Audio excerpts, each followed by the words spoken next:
अस्सलाम वालेकुम नाज़रीन, धरती टीवी में भलीकार माया मंजर अजीज सब खां पहिरियां शामिल कंदासीं हिन वक्त जूं हेडलाइंस।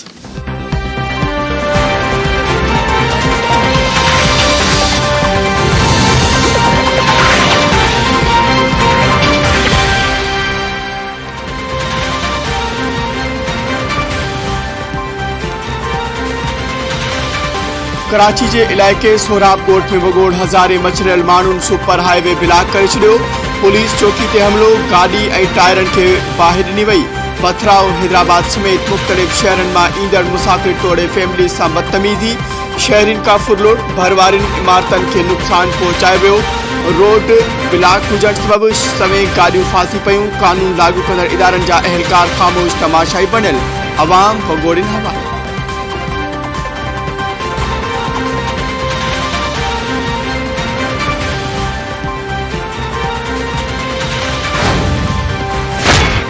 वॾे वज़ीर सैयद मुराद अली शाह बिलाल काका के क़त्ल ऐं बाद में पेश आयल वाक़िअनि जो नोटिस वरितो।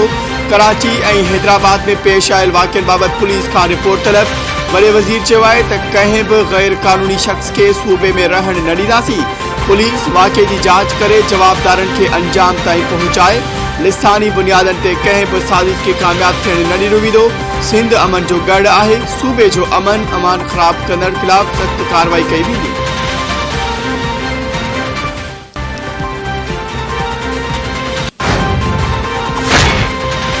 हुकूमत की माशी सुधारन ते IMF जो पैकेज बहाल। आलमी मालियाती फंड पाकिस्तान के $1 अरब 17 करोड़ ॾियण ते राज़ी थी वियो। IMF पारां पाकिस्तान की माशी सुधारन वारे प्रोग्राम की तारीफ़। तौसी प्रोग्राम तहत पाकिस्तान के $4 अरब 20 करोड़ वधीक ॾिना वेंदा। IMF जो चवणु आहे त ईंदड़ साल जून ताईं रक़म $7 अरब कई वेंदी। पाकिस्तान के बजट ते सख़्तीअ सां अमल करणो पवंदो। पाकिस्तान के तलब ऐं रसद ते बदल एक्सचेंज रेट बरक़रार रखणो पवंदो।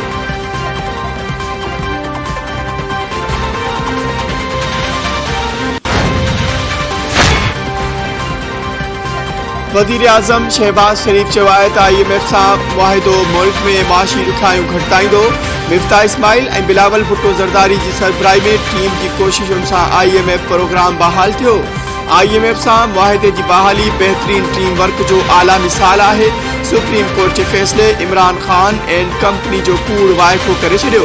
इमरान खान आइन की भनकड़ी कंदे हुकूमत की तब्दीली के जहिड़े तरह साज़िशी मौक़िफ़ जो रंग ॾियण लाइ कूड़ घोड़ियो। एॾो इंतिहाई शर्म जोॻो अमल है। सभिनी खे अदालत जो फैसलो ज़रूर पढ़ण घुरिजे। IMF सां मुआहिदे खां पोइ पाकिस्तानी रुपयो सगारो थियण लॻो। डॉलर की क़ीमत घटि थियण लॻी।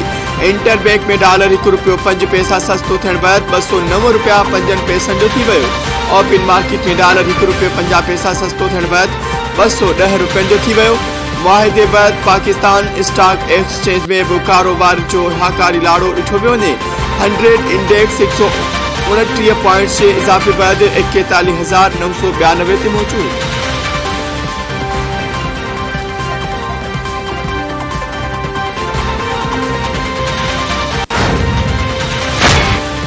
पेट्रोल अज ही सस्तो कयो वेंदो। आवाम के रिलीफ ॾियण लाइ 15 जुलाई जो इंतजार न कबो।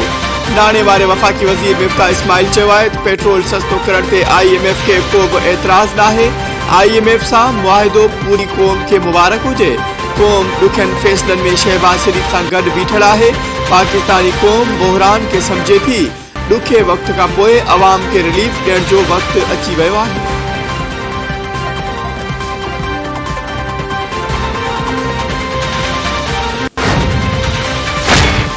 वज़ीर आज़म शहबाज शरीफ अज कौम के खिताब कंदो। पेट्रोलियम शइ जे अघनि में घटिताई ते क़ौम के एतमाद में वठंदो।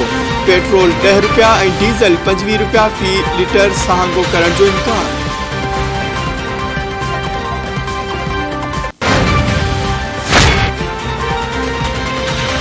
सुप्रीम कोर्ट के फैसले तहत फितना खान की कूड़ी सियासत ऐं मौक़िफ़ वाइको थी वियो आहे। इमरान खान वाहिद बदकिस्मत सियासतदान है जैसे सुप्रीम कोर्ट आइन की भनकड़ी कंदड़ ऐं कूड़ो करार ॾिनो। आइन टोड़ींदड़नि ते आर्टिकल 6 लगण घुर्जे ऐं उन्हनि ख़िलाफ़ गद्दारी जा केस ठहण घुर्जनि। अहिड़ियूं सज़ाऊं ॾियण घुर्जनि जो मुस्तक़बिल में पाकिस्तान ना को मेरी अख खणी न ॾिसे। मुस्लिम लीग नून जी नायब सदर मरियम नवाज़ जो रावलपिंडी में जलसे के खिताब। सुप्रीम कोर्ट ॿुधाए त जॾहिं ख़त चीफ जस्टिस खे उमाणियो त छा अवां खे जांच कराइण न घुर्जे हा। अॻूणे वज़ीर आज़म इमरान ख़ान चयो आहे त अमरीकी धमकी इमरान ख़ान जी न 22 करोड़ अवाम जी तौहीन आहे। सुप्रीम कोर्ट खे इहो त पतो लॻाए त डोनल्ड ट्रम्प पैगाम न्यापो कंहिंखे ॾिनो। सिफारतकार ते वज़ीर आज़म जे मातहत हू पोइ अमरीकी एहलकार पैगाम कंहिंखे ॾेई रहियो हो। जेसी ताईं आख़िरी बाल नथी खेॾी वञे मैच ख़त्म नाहे थींदी। नौजवाननि खे आख़िरी बाल ताईं मुक़ाबिलो करणो आहे।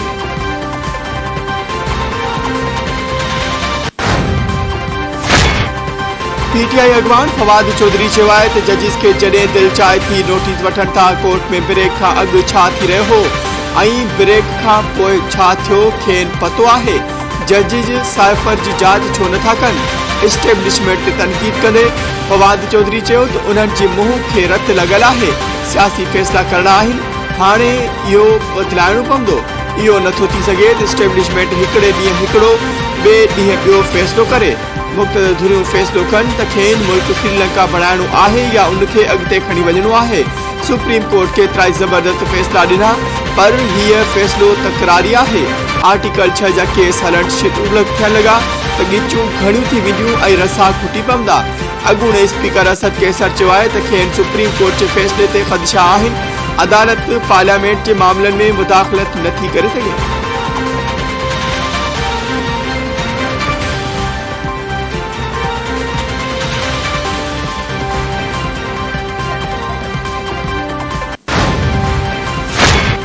वफ़ाक़ी काबीना मां केस दाख़िल करण जी इजाज़त मिले त इमरान ख़ान खे गिरफ़्तार कयो वेंदो।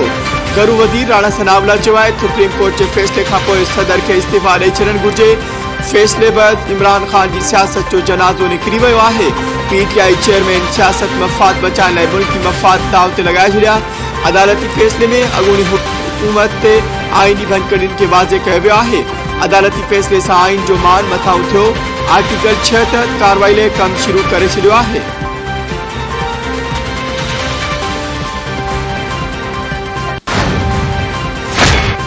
इत्तेहादी हुकूमत डिप्टी स्पीकर जी रूलिंग ख़िलाफ़ सुप्रीम कोर्ट जे फ़ैसिले जी आजियां करे छॾी। कानून वारे वफ़ाक़ी वज़ीर आज़म नज़ीर तारड़ चयो आहे त सुप्रीम कोर्ट असेंबली टोड़ण ख़िलाफ़ फ़ैसिलो ॾिनो। अदालत डिप्टी स्पीकर जी रूलिंग बदनीयती ते बदल करार ॾिनी। कमर ज़मान कायरा चयो आहे त इमरान ख़ान सबूतनि खां सवाइ मुसलसल कूड़ ॻाल्हाए पियो। साज़िशी बयानीअ ज़रिए जमहूरियत ख़िलाफ़ साज़िश कई वई। वफ़ाक़ी वज़ीर श्री रहमान चयो आहे त मफ़रूज़नि जे बुनियाद ते रूलिंग ॾेई आइन ऐं पार्लियामेंट जी तौहीन कई वई। सुप्रीम कोर्ट जे फ़ैसिले बैदि सदर आरिफ अलवी खे इस्तीफ़ा ॾेई छॾणु घुर्जे।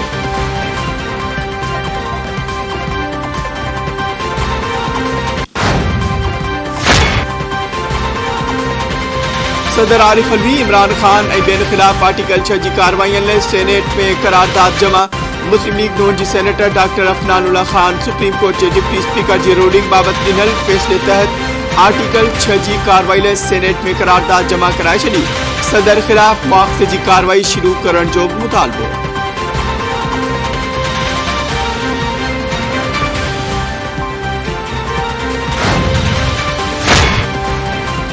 इलेक्शन कमीशन पीटीआई चेयरमैन जे इल्ज़ामनि जो नोटिस वरितो। पेमरा चेयरमैन खे ख़त इमरान ख़ान जी तक़रीरुनि जो रिकॉर्ड तलब।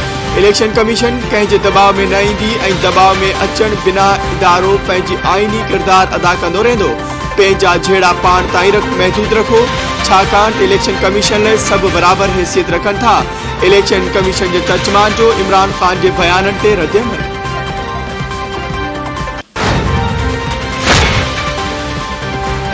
सिंध के मुख्तलिफ इलाक़नि में किथे हल्की तो किथे तेज़ बरसात। खैरपुर, उबाड़ो, शिकारपुर, कुंभ, लखी, सालेपट, सामारो, फुल, रुस्तम ऐं ॿियनि शहरनि में वसकारो थियो।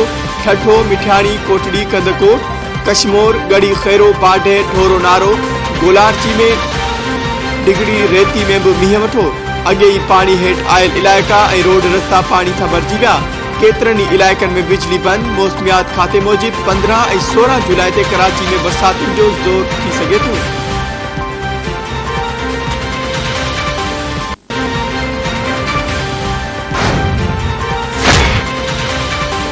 रानीपुर में 18 ॾींहं अॻु अगवा थियल बालक आदेश कुमार बाज़ियाब। शहर में ख़ुशीअ जी लहर छाइजी वई। पुलिस मूजिबि हिंदू वापारी हीरोमल जे पुट 8 वरे जे आदेश कुमार के कच्चे वारे इलाइक़े में बाज़ाब कराए वियो। अगवा कंदड़ गिरोह 4 जवाबदार गिरफ़्तार।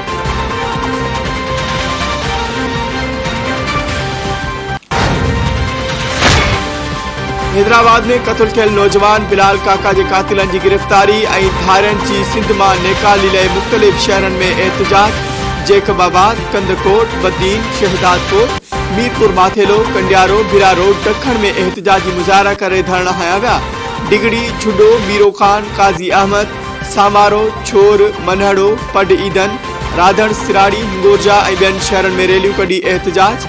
बिलाल काका के कातिलन की गिरफ्तारी और अफगानी पठानन के बिना देर सिंध में निकाली ॾियण जो मुतालबो।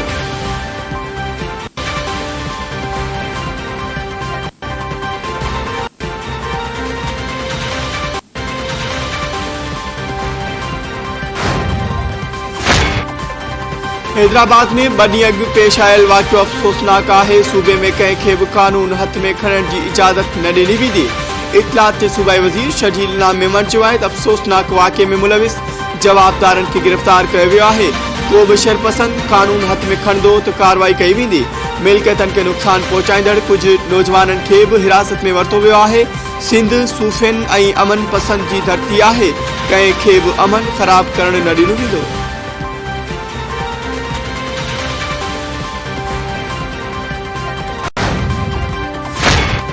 इरसा पारा केपी के हिस्से का 42 सैकड़ों वधिक पानी ॾियण जो एतराफ़। यूसुफ तालुपुर सदारत हेठ क़ौमी असेंबली के पानी बाबत कमेटी जो इजलास। इरसा अमलदारन इजलास में बुधायो तो जुलाई में बरसातूं पयूं, उनखां अॻु पानी की खोट रही। केपी पंहिंजे हिस्से का 42 सैकड़ों वधिक पानी इस्तेमाल कंदो रहियो। बरसातूं न पवन हा त रबी दौरान पानी खोट 50 सैकड़ों थिए हा।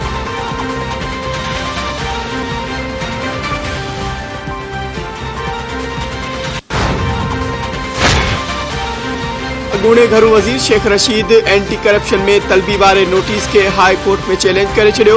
दरख्वास्त में चीफ सेक्रेटरी पंजाब, घरू सेक्रेटरी और DG एंटी करप्शन समेत बेन के धुर बणायो वियो। दरख्वास्त में मौक़िफ़ इख्तियार किया वियो आहे त ज़मीन के विकिरे जो मुआहिदो कंहिं भी रीत गैर कानूनी न हो। एंटी करप्शन गैर कानूनी तौर इंक्वायरी शुरू कई। शेख रशीद अदालत के इस्तदा कई त 15 जुलाई ते तलबी वारे एंटी करप्शन जो नोटिस गैर कानूनी करार ॾेई कलअदम करार ॾिनो वञे।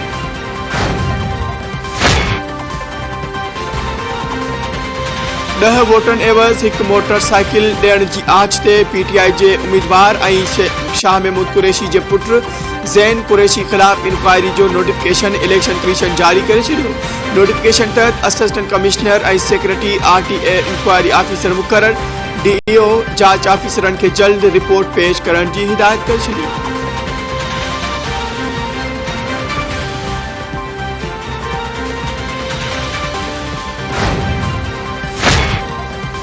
सिंध के मुख्तलिफ शहरन में 3 लाश हथे। हैदराबाद के हीराबाद वाले इलाके में अधरोट शख्स जो लाश मिलो। संदस सुञाणप न थी। सखर के B सेक्शन थाने की हद में नौजवान जो लाश हथ। सुञाणप न थियण सबब मड़ ईदी रज़ाकारन हवाले। वारिस ॾिनू माशी भरसा जन्नत शाख में अधरोट शख्स जो लाश मिलो। सखरवासी आफ्ताब अहमद तौर सुञाणप।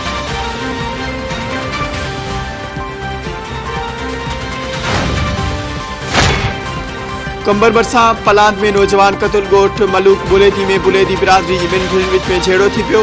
गोलियों लगन सबब साजिद अली बुलेदी मारिजी वियो। ईद का एक ॾींहुं अॻु नौजवान वहीद बुलेदी के भी कत्ल किया वियो हो।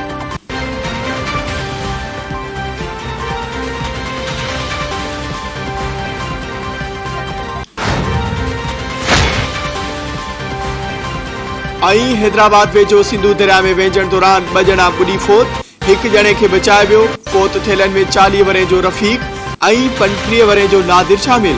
मकामी टोबन जरिए 2 ॼणनि जा लाश हत्या विया। 14 वरे के फैज़ान के बचाए वियो। गणती जोगी हालत में हैदराबाद अस्पताल